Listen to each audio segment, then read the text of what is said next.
Hi, everybody, and thank you for joining our webinar today.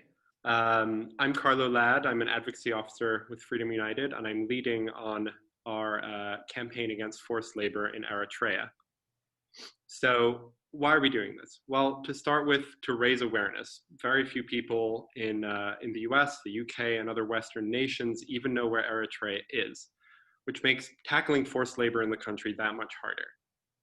Where is Eritrea? It's a country on the Red Sea, on the Horn of Africa. It's opposite Yemen and Saudi Arabia. It's a beautiful country with pristine beaches. Its capital is a jewel of modernist architecture, but it's trapped in one of the most repressive regimes in the world.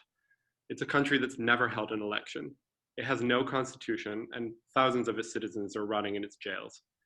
This is despite its people fighting for 30 years for their freedom and independence from its neighbor, Ethiopia. Now, forced labor is endemic in Eritrea, and we're going to find out exactly why today. Freedom United has campaigned on Eritrea in the past, and we recently launched a new campaign calling on foreign institutions and businesses to divest from the country and help us fight it. So I'm very pleased to introduce our speakers for the day, who are going to be lending their expertise on the topic to help us understand a little better what the situation is in Eritrea and how we can help resolve it.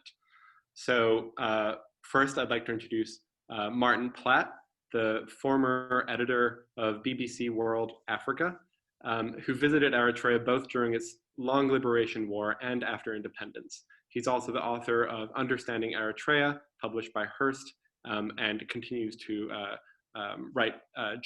be a journalist on the topic. Habte Hagos is a graduate in accountancy, a fellow of the Association of Chartered Certified Accountants, and he is the chairman and founder of Eritrea Focus, a partner organization on our campaign, and also a partner organization on our previous Eritrea campaign. So I'd like to get started. We've asked Freedom United supporters to submit questions in the lead up to the webinar, and we'll try to ask some of those. But please do also type your questions into the Q&A box below, and we'll try to answer as many as we can at the end. I'm just going to be asking questions to Habte and Martin so we can get a clear picture of what's going on. So to start, I'd like to ask Habte, could you explain to us how the Eritrean government's program of national service began and what it entails? Why is it considered a form of forced labor? Thank you to you, Carlo, and Freedom United for organizing this webinar. Let me start by saying I'm an Eritrean, a proud Eritrean of our armed struggle for independence against the Ethiopian oppression and the struggle that ended with a victory to create a new nation. I love my country dearly, and I wish I could say Eritrea was the Singapore rather than the North Korea of Africa. That would actually be a lie. And the people of Eritrea, who suffered for a long time in the hands of a repressive regime, deserve honesty and better. Moving on to the question of the national service, the government of Eritrea introduced a national service in 1995 under Proclamation 82. By law, all Eritreans, both men and women, are required to serve in the national service from the age of 18 to 50. There are very few exemptions, and they tend to be around health, on the grounds of health, or mostly people who are very, very well connected to high-ranking government officials. Legally, the national service is meant to last 18 months, In practice, it's open-ended, indefinite service. There are conscripts who joined the national service in 1995 or soon after it started and remain in the national service. That is 25 years of one's life. Now, if you look at the proclamation, and in particular Article 5, which sets out the objective, it identifies 5 reasons why Eritrea needs a national service. And I can sum them up, I hope, under 3 headings. The first is to establish a defense force, a strong defense force. Given our history, the sacrifice our people made, a strong defense is absolutely critical for the survival of our country. The second is to develop the economy of Eritrea. At independence, Eritrea practically had 0 foreign currency and local currency. It had nothing. And it made absolute sense for people of Eritrea to contribute 18 months of their working life. And assuming a working life is 40 years, and therefore 18 months equates to 5% to the development of their country. And everybody worked up. And thirdly, to foster national unity, to bring ethnic groups and different regions to working together and create a cohesive society.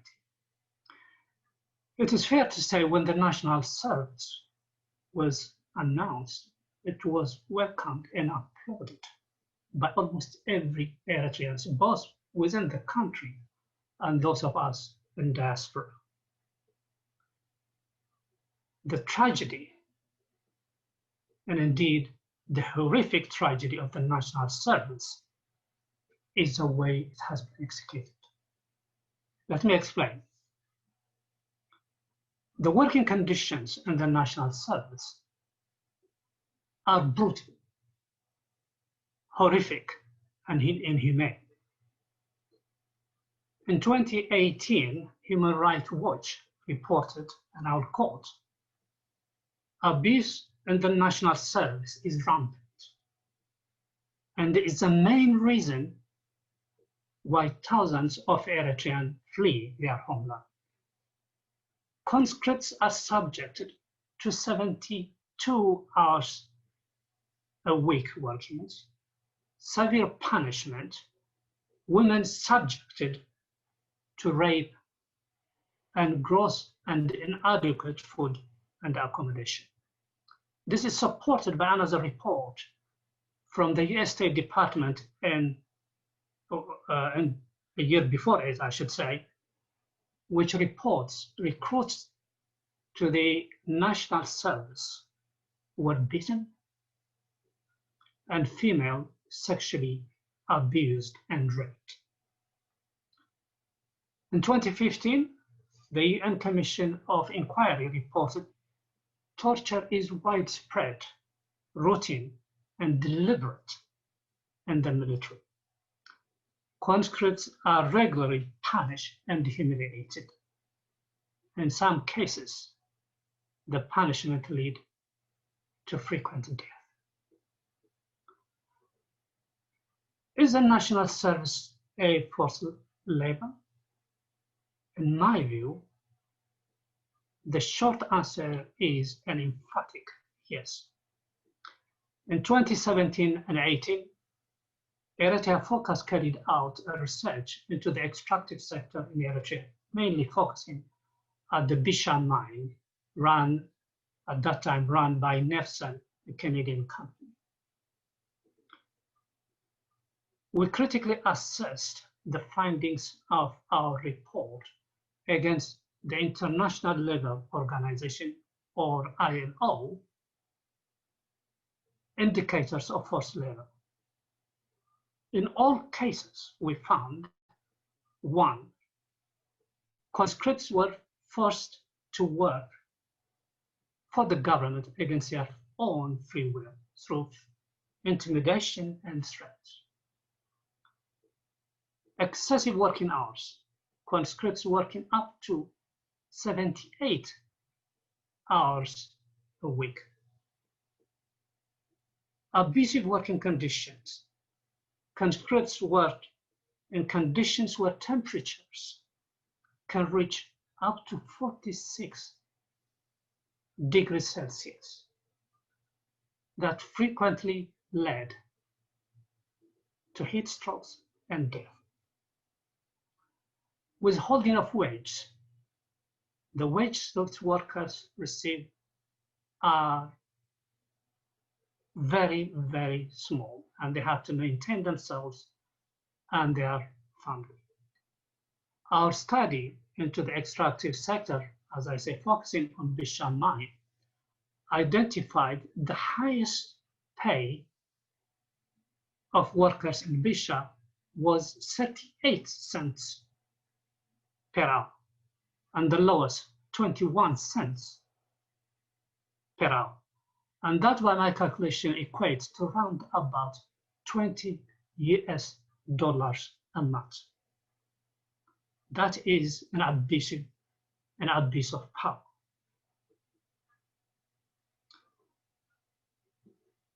Living conditions. Our report identified there were up to 12 workers living in rooms with very limited facilities.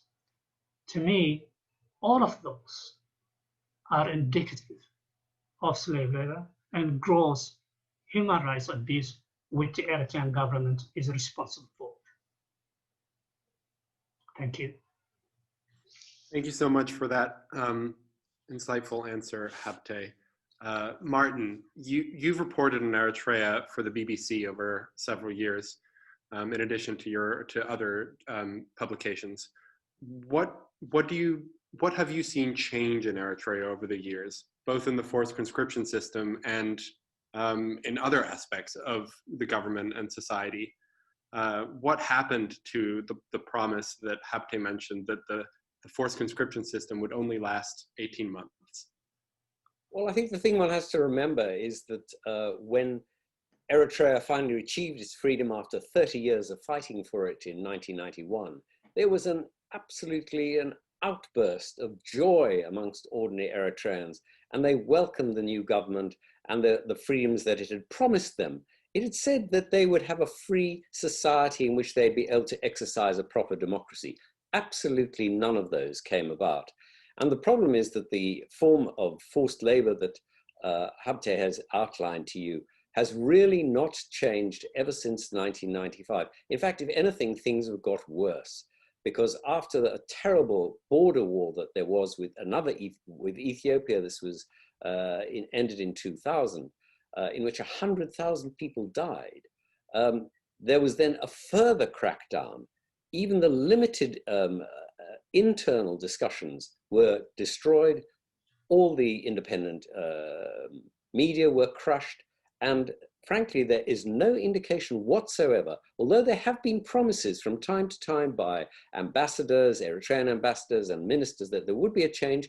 Until the president gives his own decision that it will happen, nothing will take place. And there has been no change to the system. Thanks, Martin. So part of the reason that this forced labor system is, it's part of the reason it's so essential that we change it is that currently, as you mentioned, Habte, it's making thousands and thousands and thousands of Eritreans flee their own country. How exactly does the National Service contribute to this exodus, and what dangers do citizens face when they try to flee? The National Service is the key push factor to Eritreans leaving their homeland. The country has produced, Eritrea has produced the largest number of refugees per capita over the last 10 years in the world. And Eritrea is a very small country, far larger than the refugees from Syria and other countries that are at war, if you look at it on per capita basis. Some argue the main push factor for Eritreans is the economy. The young wanting to have a better life in the West. I say to them, if the young cannot go to a school of their choice, they are not allowed to work and earn a living. They cannot have a family of their own that they can support. They have to move to a better economy where they can have a better life. And the reason why Eritrea's economy is not good is for the very reason that these individuals who are productive workforce are not allowed to produce for their own country. And therefore you have a vicious cycle, which is driven by the national service. So I would say it's not the economy that is driving people to leave Eritrea, it is a national service.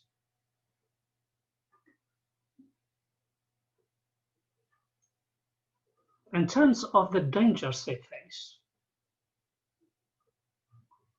it's horrific. It's really very difficult for me to describe. It starts when they leave the country, where they are faced with shoot to kill. The government of Eritrea has a shoot to kill policy, and people who are caught trying to cross, say, to Ethiopia, are sometimes shot at and killed.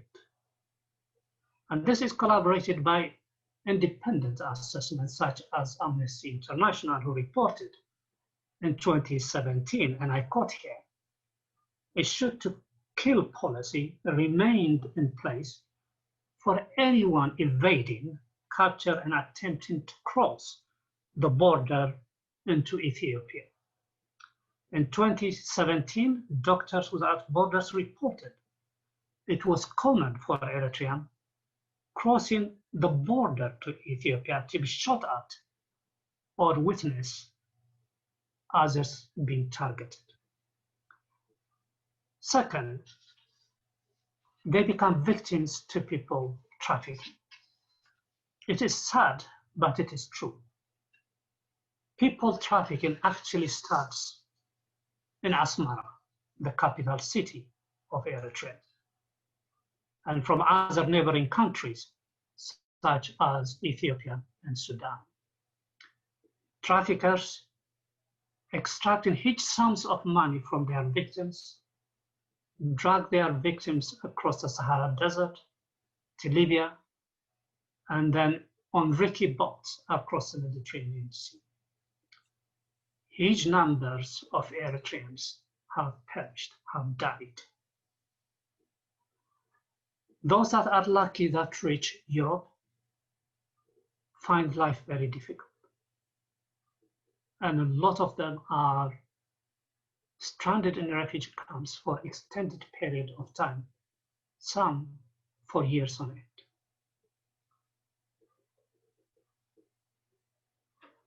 The other danger they face is once they get to Europe and they're lucky enough to be granted a refugee status, these individuals are so traumatized to make a normal life. And they do not get, or they do not use the opportunity that is afforded by their host countries in terms of education and job opportunities. Sadly, in my view, the national service conscripts are mentally scarred for life. And the Eritrean government is responsible for that.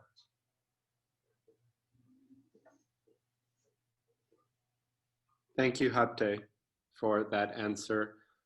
So given what you're saying, it sounds like Europe and Western governments should be well aware of the multifaceted problem of forced labor that Eritreans face, given that so many are trying to come to Europe and Western countries. So, you know, the UN and Western governments have talked about the National Service Program before and compared it to modern slavery.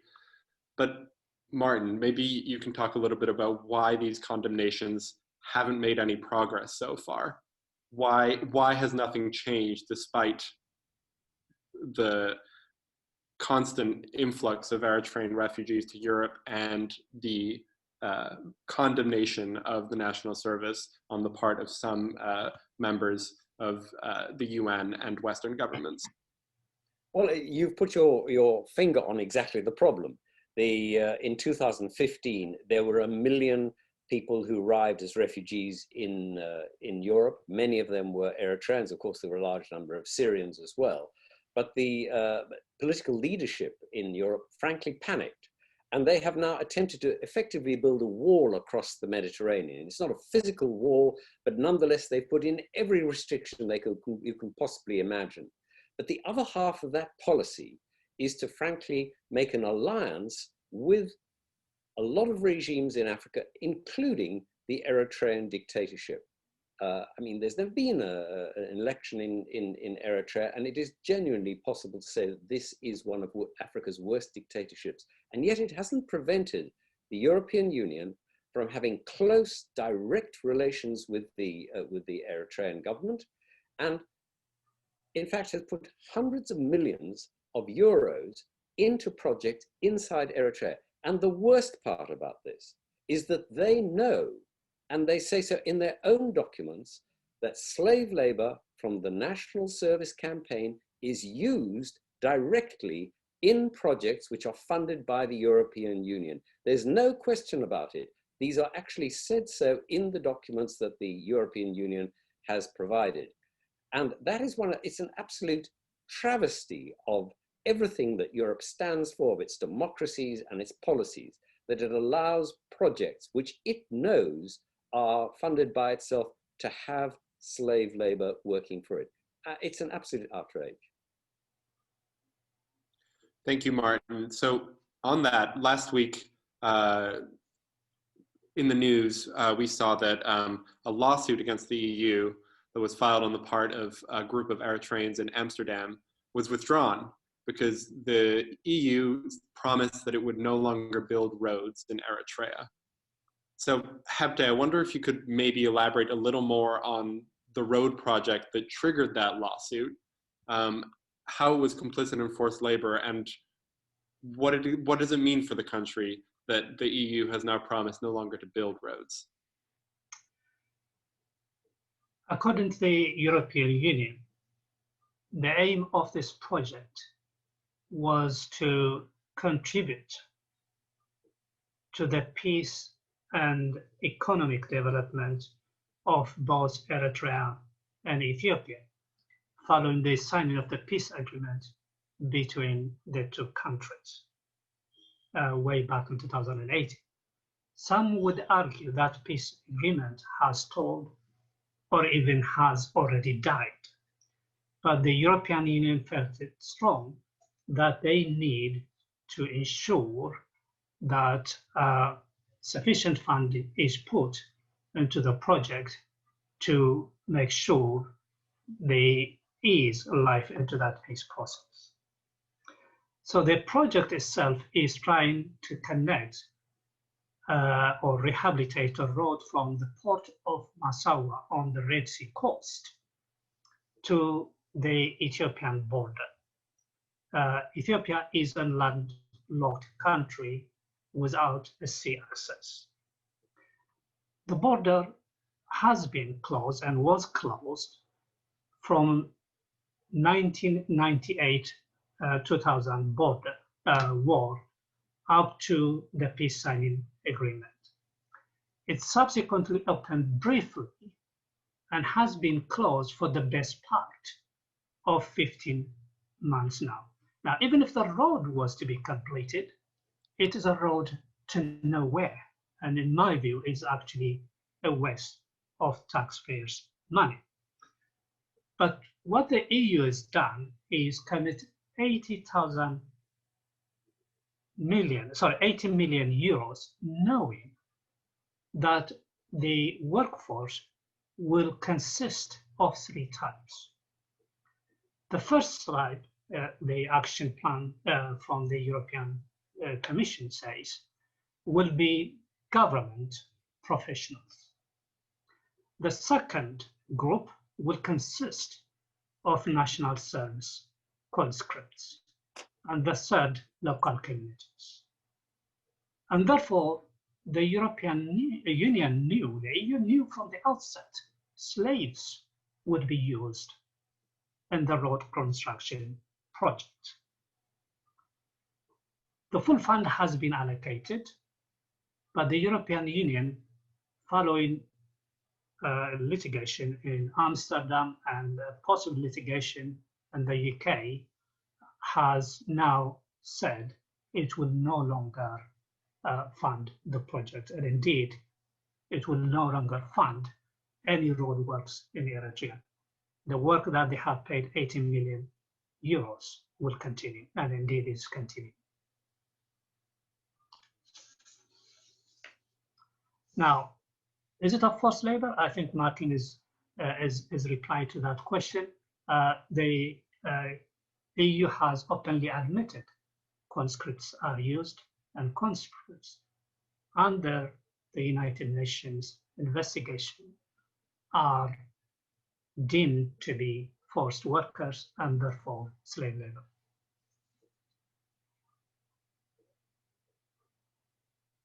Thank you, Habte.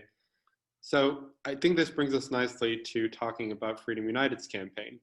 The EU is a perfect example of the way that foreign institutions and businesses can directly or indirectly support this forced labor system by continuing to invest in the country. So the core call of Freedom United's campaign is for foreign governments and businesses to stop, to divest from Eritrea. Now, Martin, maybe you could explain to our participants today why that's so important. How will international divestment help to end forced labor in Eritrea and lead to it being a country in which it is possible to do good business? Well, it's absolutely vital that people become engaged with Eritrea. And, I think there's a great deal that we can learn from the anti-apartheid campaign. I myself am from South Africa originally, and, we spent 30 years in South Africa using the offices and the suggestions of anti-apartheid to basically put as much pressure on the South African government as possible in order to end the ghastly system of apartheid.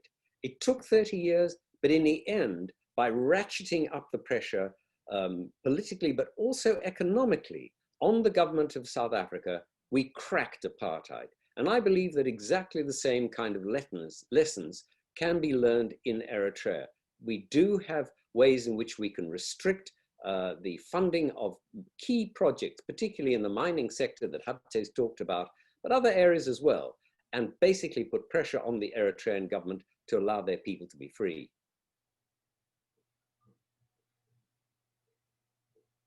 Thanks, Martin. So now we have a good bit of time to ask some questions from our viewers.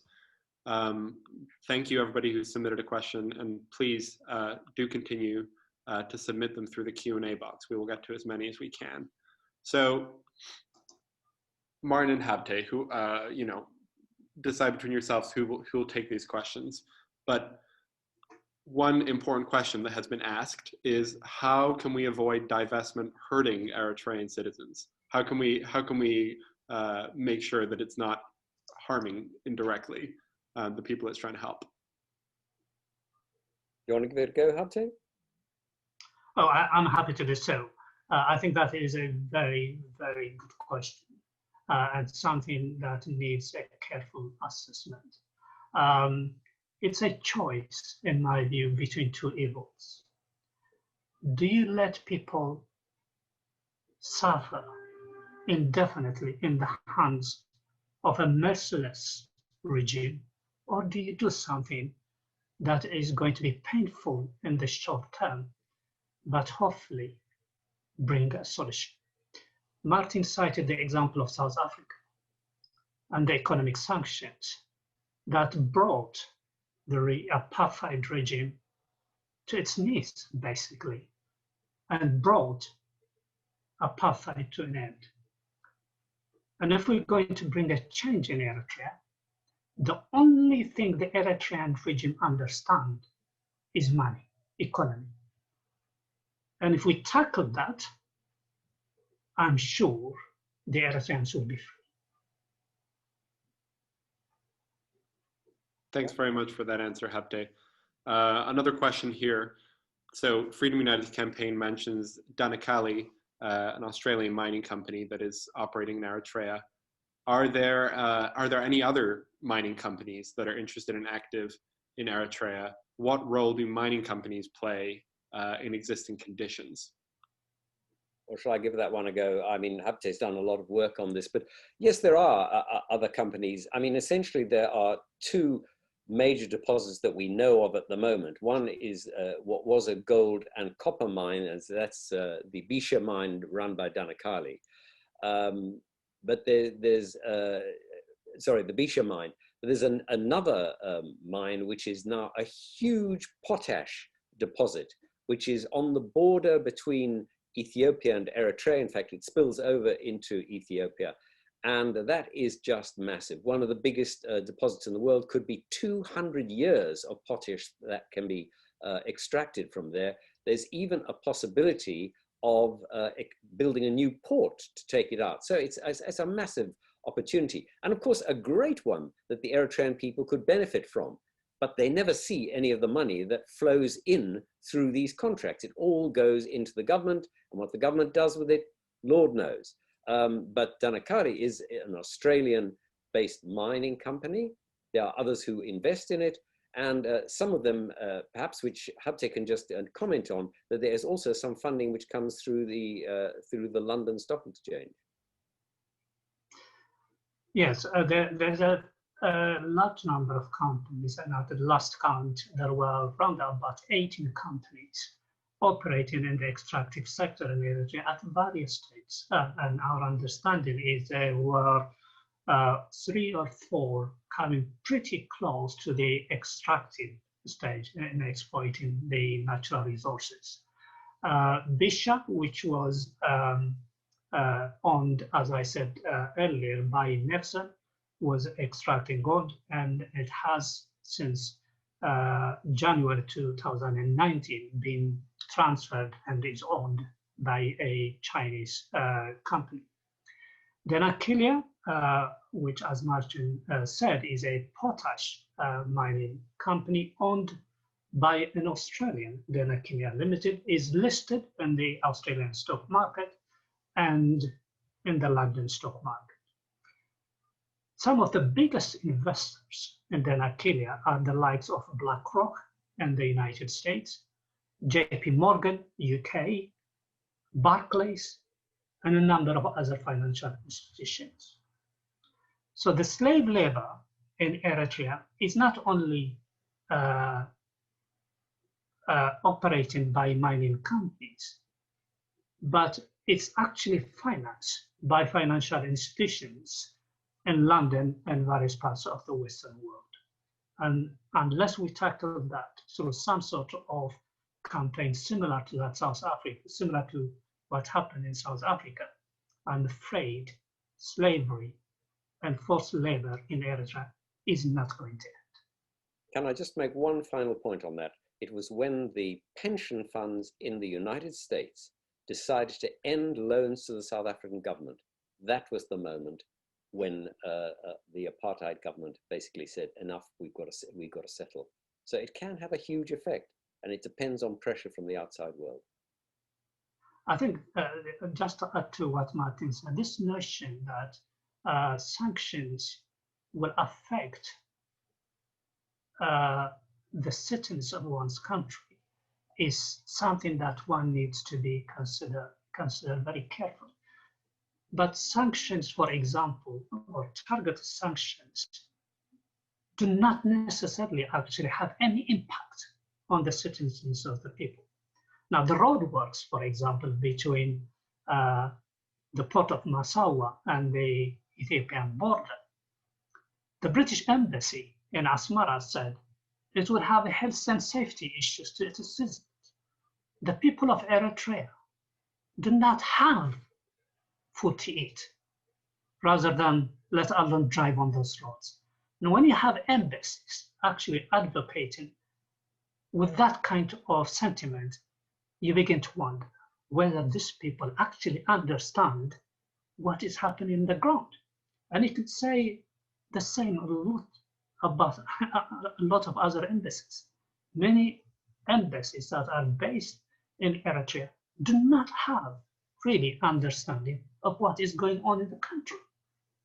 There may be good reasons why not, because they are not allowed to actually venture out much of Asmara, but they are there to find what is happening in the country. And definitely with the British embassy, I feel they have failed us as taxpayers. Thank you both for that answer. And I'm so glad we're getting so many questions. Please keep them coming. We have another question here, which is, if foreign investments end, how can international parties protect and support Eritrean citizens from further persecution? Martin, do you want to? Well, I think this is it's not easy. I'm not trying to pretend that it is. You know, the Eritrean government is frankly indifferent to the suffering of its own people. There's no suggestion that they have invested the substantial amounts of money that they received from the mines, some of the mines already, in what is required to benefit the people of Eritrea. So there are only limited number of things that we can do, but we must use every single avenue that we have at our disposal.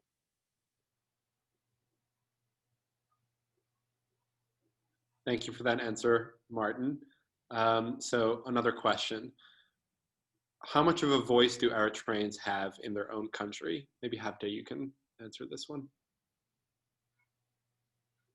The short answer is zero. I mean, if anybody speaks out against the regime in Eritrea, they would end up in prison at best, or they will be killed. And that's the reason why you do not see protests in Eritrea as you would see in other countries, no matter how repressive they are. Belarus is an example.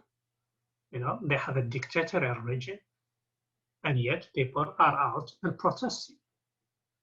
If one tries to do that in Eritrea, I can guarantee you they will be killed. And it happened to former veterans of the Eritrean struggle, disabled ones, who demonstrated for better conditions. They wanted better life, they want better food, they want better housing. And what do? The military opened fire on the disabled, on their wheelchairs. You know, if you take that in mind, how could then anybody protest and speak out against the government once they are in their country? And this is actually one of the reasons why a lot of people leave the country and then speak out against the government, including former government officials. I mean, it's worthwhile pointing out, this is a country which has no written constitution of any kind, which has no parliament that is operating, which has no independent journalists, which has never held an election. How can the ordinary people have any say? Thank you both. This actually leads nicely onto our next question. Somebody is wondering if you can speak about the injustice faced by relatives of conscripts. This person says, I know an older Eritrean man whose sons were conscripts and after some years deserted. This man was arrested and tortured in an attempt to extract information as to his son's whereabouts, which he did not and still does not know. Do you know of other cases like this in Eritrea? I'm afraid there are so many of them, so many cases like this that you hear. It is an absolute tragedy. That is one of the reasons why some people who even live in Europe feel that they cannot speak out. There also, one has to remember that there are spies that exist even inside democracies like Britain, Europe, America, who feed information back to the Eritrean government. And so people are terribly scared about what they've got to say and about the safety of their own families back home. If they speak out, it's a real problem.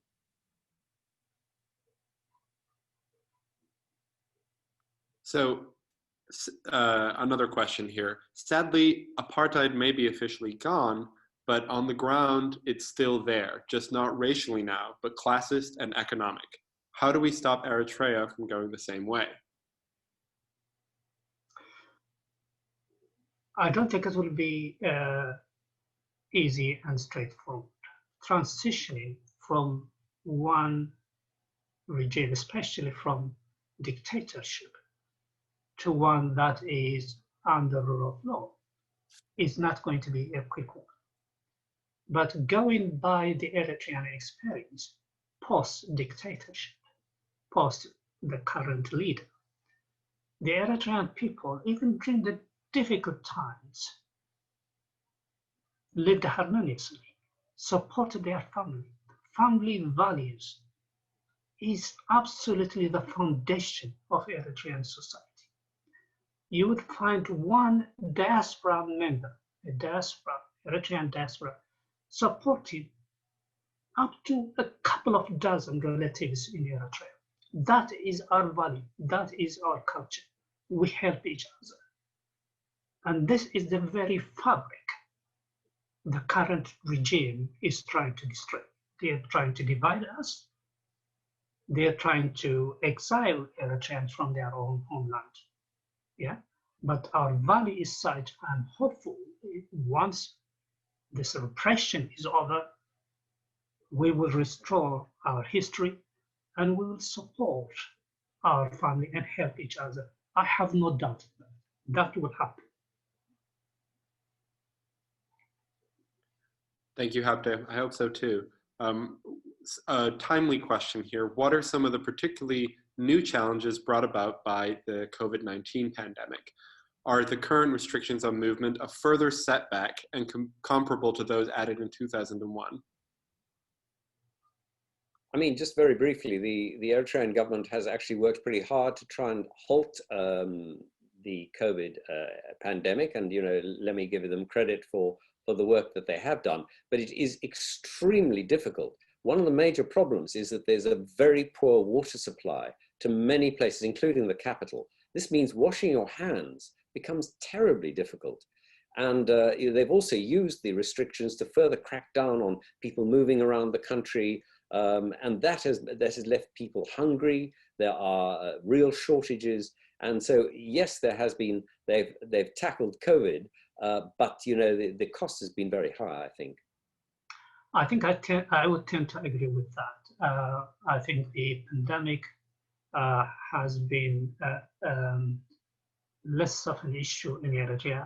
The number of people affected is still very low, but the regime has used COVID-19 to repress the people even more. People are now locked in their homes for a long period of time. They are not allowed to go out and work. And in a country where there is no welfare benefit, where there is no outside help apart from family members, it becomes extremely difficult to meet daily needs. And if we look at the borders between Ethiopia and Eritrea, especially around the Afar region, the Eritrean government has systematically closed the border in order to stop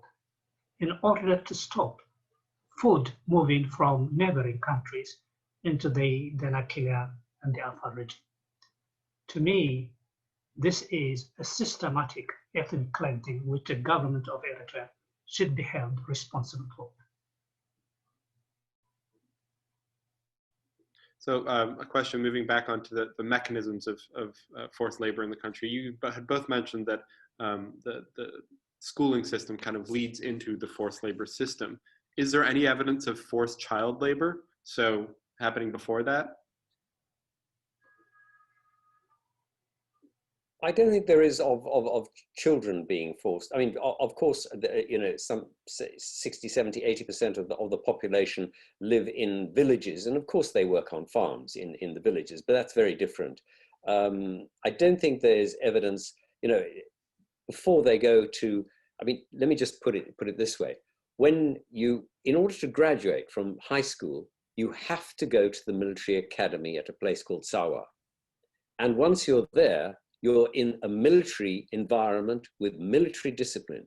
From that moment onwards, you have no further freedom. And you cannot graduate from your basic education without going to there. And they then allocate you and say, you are going to go and you're going to be a teacher, lucky you. You are going to go and work on the mine. You're going to go and work on the roads.